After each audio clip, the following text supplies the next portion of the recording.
Law Director's office. Yeah, may I speak to David Tarbert, please? He's not available right now. Court this morning, or I guess afternoon now. May I take a message? Yeah, sure. If you want to let him know, I've got a situation that he probably knows about, but I thought I might just bring it to his attention just in case he doesn't know about it. Okay, what's your name? You can refer to me as Brandon. The situation is that I've got evidence and actually the confessions of Michael Hughes, the assistant county prosecutor, conspiring to commit fraud with Donald Bates, one of the detectives from the police department there in Zanesville. And yeah, it's regarding the release of some property that the police department didn't have any interest or reason to hold. And for some reason, I'm not quite sure, the detective decided to handle it in this manner. But from what he told me in his confession, that he was just doing what he was told by the county prosecutor. Now, I don't know if he cleared any of that through David Tarbert or this office, but I would think that he probably should have. If he didn't, he probably should have cleared that with David Tarbert's office first, prior to conspiring with the county prosecutor or assistant county prosecutor. So this Mr. Hughes is a assistant. Yes, he's an assistant county prosecutor with Muskingum County. Prosecuting. GOR. Okay.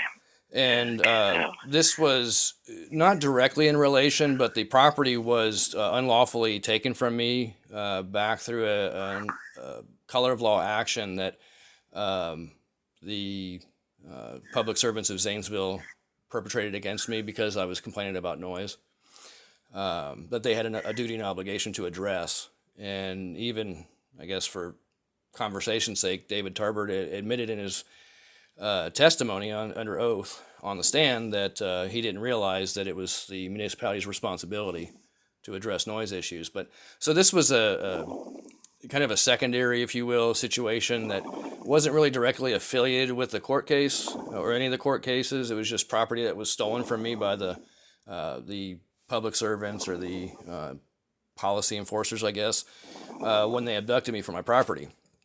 And I had attempted for 2 years to have a trustee go retrieve that property because the police department and nobody had any interest in the property or any reason to hold it. And I guess what I found out is the reason why they held the property is because they were requiring the trustee that went to go pick up the property to sign this fraudulent document. And at the time, my trustee was giving the county prosecutor and the tenured supposed detective the benefit of the doubt that they were doing the right thing and being honorable. And come to find out after the fact, they not only attempted to defraud me of my rights and property, but they also attempted to defraud her as well by coercing her into signing a fraudulent document for the release of the property, which wasn't required to begin with. Like a property as an address? No, it was just private property. Or property. like a physical, like a phone or just a physical speaker item or something? Yeah, it was just a physical item, physical piece of property. Okay. It was just private property that they were supposed to release, and they were refusing. And so the document that was provided by Michael Hughes was, let me see what the title of it was. Where did I put that? It was, I think, Affidavit of Ali Pauly, if I remember correctly. I think it was the title. And so essentially what Michael Hughes did was he created the fraudulent affidavit and then had the trustee, Ali Pauly, sign it as the affiant. And what Donald Bates had told Ali Pauly was that she just needed to sign it. It was just a technicality for them to be able to release the property. But the document that was created, the fraudulent document, is actually a infringement of not only the Second Amendment, but my God-given rights. and further evidence of the conspiracy to deprive me of my rights through color of law actions such as this, among other things. Like I mentioned, the court cases that I have not only dealt with David Tarbert in this office and the municipal court, but also at the county level now. And Okay. so, I mean, at this point, from my perspective, David Tarbert is actually complicit in the original part, the court cases and so forth. Because, like I said, I explained in his testimony, he admitted that he didn't realize there was an Ohio Revised Code that required the municipality to address noise issues when it's his duty and obligation to, being the law director. He, of all people, should have realized, if he did his due diligence and properly investigated the matter, he would have realized that it was the municipality's responsibility to address noise issues, right? According to Ohio Revised Code 715.49. It's very, very clear in there that it's the municipality's responsibility. So, as I stated... So you live in the city? No. Oh.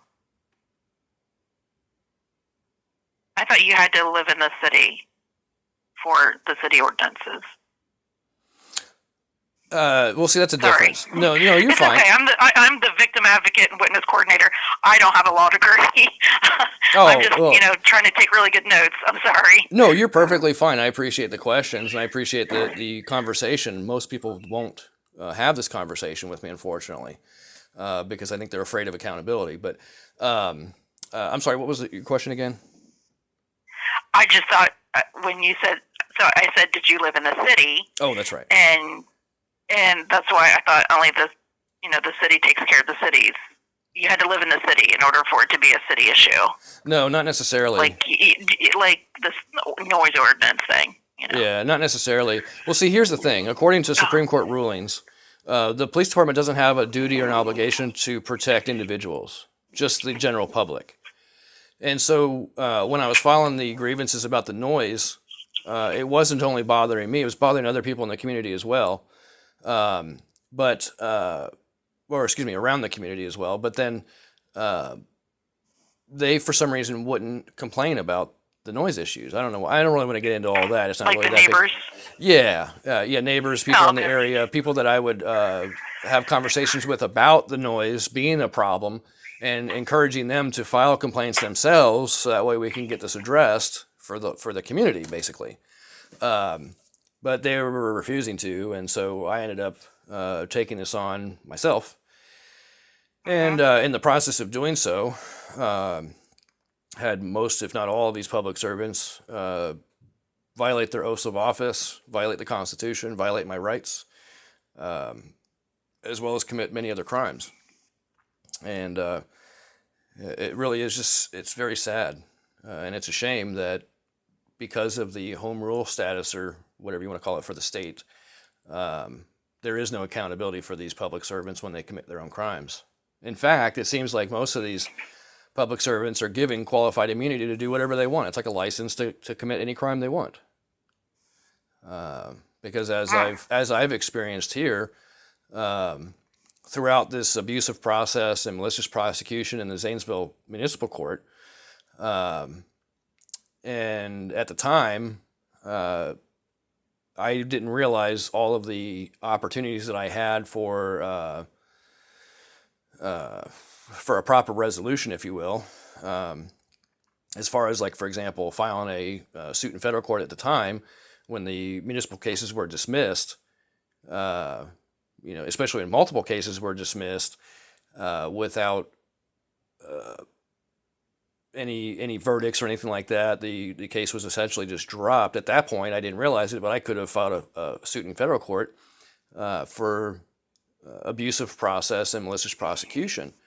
But at the time, I didn't realize this. I think many of these public servants probably knew that, or realized it themselves, that I wasn't fully aware of my rights and what I was able to do to hold them accountable. And so as I kept complaining about the noise issues, because they were consistently being a problem at night when myself and others were trying to sleep, sorry, I kind of lost my train of thought. I could never really get that addressed. So at this point, The whole court case was handled inappropriately in the county because the Zanesville municipal court couldn't handle it, I guess, themselves. They couldn't get the conviction that they were looking for, so they passed it off to the county court. That's just my perspective. Excuse me. I can tell you that like misdemeanors are tried only misdemeanors are tried in municipal court, and felonies plus misdemeanors outside of the city of Zanesville are tried in county, either common pleas or even, well, not domestic is completely different, but I can tell you that. I know that that's a common misconception. Well, sure. They don't have a choice which cases they get. I mean, if it's the jurisdiction of that court, that court gets that case. Well, sure, but the representatives of each respective court should have the wherewithal and the ability to look at the facts and determine whether or not they're what's the word, valid, I guess, for lack of better terms. Because after all, I mean, basically what they did through this whole procedure was made it a crime to complain about noise to the police department. Yeah. Well, do you want Mr. Tarbert to call you back, or do you want I don't know if an email, or? Yeah, I don't know if the callback is necessary. Honestly, I don't even know if any correspondence really is necessary. I'm just reaching out for posterity's sake. I haven't, as far as I know, I haven't made Mr. Tarbert aware of any of this. So I figured I would just bring it to his attention and let him consider the facts that, this now piled on top of all of the other color of law actions that they performed in the abusive process, the malicious prosecution. It's not looking too good for him. So it appears from the evidence that I have that he is complicit in conspiring along with these people. So I guess at this point, the best thing to do would be to convey to him, if he hasn't become aware of it already, that I have the recorded conversations with Michael Hughes and Donald Bates, respectively separate. They're individual conversations that I had with each of them. Okay. And I have them posted to a YouTube channel, which he should be aware of, but in case he's not, the YouTube channel is called Exhibited Meat. It's a past tense, the word exhibit, like in a court case, but with ED on the end. EX. Yeah, EXHIBITED. ITS. Exhibited. Okay, Exhibited. sorry. No, you're fine. Yeah, exhibited, and then the word meat, MEAT. And the first letter of both words are capitalized in the name of the channel. So the E and the M? Are capitalized, correct. MET. Exhibited meat. MEAT. Oh, meat. Like Yeah. literal Yeah, meat. like something Okay. to chew on. Hamburger. Yeah, it's a play on words. It's like thoughts to chew on. Yeah. Okay. So now on that channel, I've got multiple recordings, multiple conversations. Now, if he scrolls down a little bit, he'll see Michael Hughes. Oh my gosh, are you recording me? Yes, I am. As a matter of fact, I record everything, so don't take it personal. I record every conversation just for my own records, and if I have any questions about what somebody said, I can go back and reference it, so I don't have to go back and ask somebody, "Hey, what did you say?" and then have some version of what was said. That way, I can actually go back and say, "Oh, well, this is what was said." So yeah, it's just for educational purposes for me. Like I said, so I can go back and reference any conversations that I had. So where was I at? Sorry, I kind of lost my train of thought.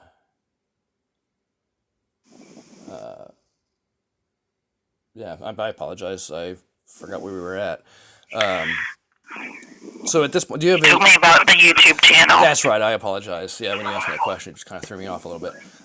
So the YouTube channel, yeah, Exhibited Meat. If David Tarbert scrolls down, he will see Michael Hughes' name in the title of one of the postings. Let me see. Let me give you the exact title real quick. Give me a second.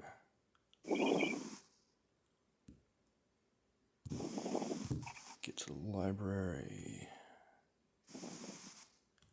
Okay. I don't know if hopefully this won't hang up on you.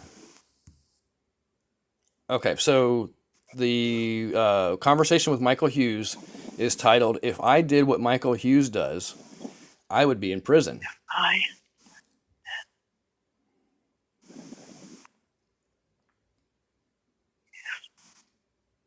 Okay. Then it has a little bit more after that, just some like question mark statements like extortion, racketeering, RICO violation, that sort of thing, just for consideration. So if he wants to look at that one, that's about a 50-minute conversation that I had with Michael Hughes about the fraudulent document that he passed on to Donald Bates. And then I've also got, let's see here, the conversation with Donald Bates. I think that was right after. Oh, no, that was right before. So it's this one here. So the conversation with Donald Bates, that recording posted is titled, "They obviously haven't learned their lesson. Donald Bates seems to be a conspirator." Okay. Excuse me, a conspirator and traitor.